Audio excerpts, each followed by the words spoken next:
بسم الله الرحمن الرحيم يا بني إسرائيل اذكروا نعمتي التي أنعمت عليكم وأوفوا بعهدي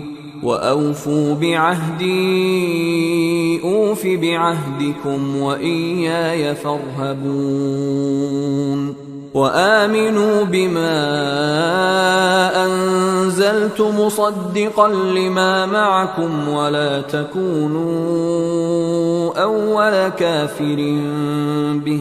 ولا تشتروا بآياتي ثمنا قليلا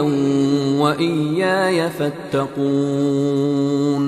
ولا تلبسوا الحق بالباطل وتكتموا الحق وأنتم تعلمون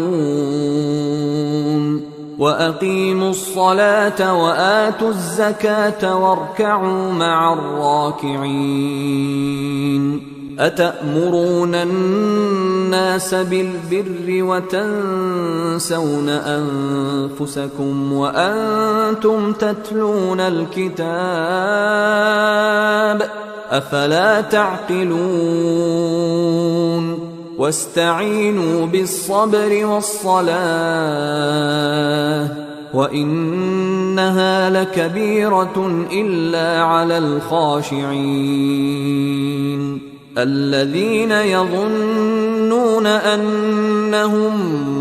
ملاقو ربهم وأنهم إليه راجعون.